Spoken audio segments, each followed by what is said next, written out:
নমস্কাৰ, মই প্ৰণতি শইকীয়া। প্ৰণতি ডায়েৰীত টেৰট কাৰ্ড ৰিডিঙত আজি লৈ আহিছোঁ আপোনালোকে অনুৰোধ কৰা নামসমূহৰ ভিতৰত ৰঞ্জু নামটো। আপোনালোকেও আপোনালোকৰ নামত যদি টেৰট কাৰ্ড ৰিডিং কৰাব বিচাৰে তেন্তে মোক কমেণ্ট কৰি জনাব। মোৰ ভিডিঅ'সমূহ লাইক আৰু শ্বেয়াৰ কৰি দিব আৰু মোৰ ইউটিউব চেনেলটো ছাবস্ক্ৰাইব কৰি দিব। মই অনুপ্ৰেৰণা পাম। এতিয়া আহোঁ ৰঞ্জুৰ নামত টেৰট কাৰ্ডে কি কয়। ৰঞ্জুৰ নামত টেৰট কাৰ্ডৰ প্ৰথম কাৰ্ডটো আহিছে ক্লিনিং টু দ্য পাষ্ট। এই কাৰ্ডটোৱে ইয়াকে বুজাইছে যে তেখেতে অতীতক মনৰ ভিতৰত পুহি ৰাখিছে, অতীতৰ বিষয়ে চিন্তা কৰি থাকে। এই কাৰ্ডটোৱে তেখেতক অতীতক ত্যাগ কৰিবলৈ কৈছে। অতীতক যদি আমি মনৰ ভিতৰত জেগা দি থওঁ তেনেহ'লে আমি সন্মুখত থকা বৰ্তমানটো দেখা নাপাওঁ, আৰু বৰ্তমানটো যদি আমি ভালদৰে আঁকোৱালি নলওঁ তেন্তে আমি ভৱিষ্যতৰ পথত কেনেকৈ আগুৱাম। অতীত সদায় অতীতক যি হয় পাহৰি যাব লাগে।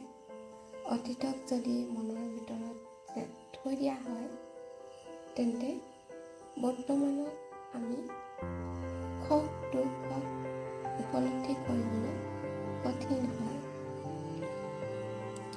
এই কাৰ্ডটোৱে ইয়াকে কৈছে যে আমি অতীতক পাহৰি যাব লাগে আৰু বৰ্তমানক আঁকোৱালি লৈ ভৱিষ্যতৰ দিশত আগুৱাব লাগে। বৰ্তমানত আমি যি কৰ্ম কৰোঁ সেই কৰ্মৰ ফলাফলে ভৱিষ্যত নহয় জানো?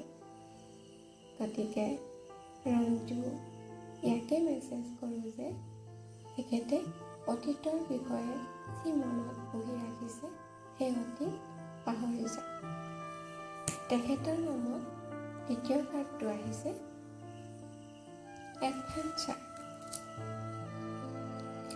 এই কাৰ্ডটোৱে ইয়াকে বুজাইছে যে ৰঞ্জুৱে অতীতক পাহৰি যাব পাৰিব, আৰু অতীতক পাহৰাৰ পিছতে তেখেতে বৰ্তমানক সুন্দৰকৈ আঁকোৱালি ল'ব আৰু বৰ্তমানৰ সৰু সৰু কথাতে সুখী হ'বলৈ শিকিব। বৰ্তমানত বহুতো সমস্যাও আহিব, কিন্তু তেওঁ সুন্দৰকৈ সমস্যাবোৰ সমাধান কৰিব পাৰিব। তেখেতৰ বিষয়ে 3 নম্বৰ কাৰ্ডটো আহিছে উই আৰ দ্য ৱৰ্ল্ড। এইটো বহুত ভাল কাৰ্ড, বহুত পজিটিভ কাৰ্ড।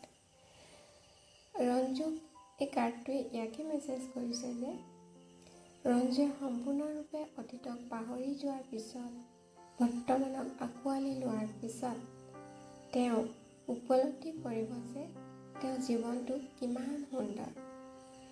তেওঁৰ জীৱনটো ভগৱানৰ দান। তেওঁ সৰু সৰু কথাতে সুখী হ'ব পাৰিব। তেওঁক ভগৱানে আৰু এটা উপহাৰ দিছে, সেয়া হৈছে মানৱীয়তা। মানৱীয়তাৰ বাবে ৰঞ্জুৱে সুখী জীৱন উপলব্ধি কৰিবলৈ সক্ষম হ'ব।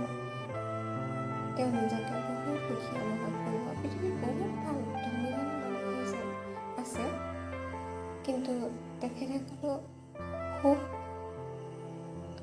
কি বস্তু সহজে চিনি নাপায়। যিমান পালেও তেওঁলোকে সন্তুষ্ট নহয়। কিন্তু ৰঞ্জু এই কাৰ্ডটোৱে ইয়াকে মেছেজ দিছে যে তেওঁ অলপতে সন্তুষ্ট আৰু অত্যন্ত সুখী। ৰঞ্জুৰ বিষয়ে টেৰট কাৰ্ডে ইয়াকে ক'লে। শেষত পুনৰবাৰ কওঁ, আপোনালোকে আপোনালোকৰ নামত যদি টেৰট কাৰ্ড ৰিডিং কৰাব বিচাৰে মোক কমেণ্ট কৰিব আৰু মোৰ ভিডিঅ' লাইক আৰু শ্বেয়াৰ কৰি দিব, লগতে চেনেলটো ছাবস্ক্ৰাইব কৰি দিব। ধন্যবাদ।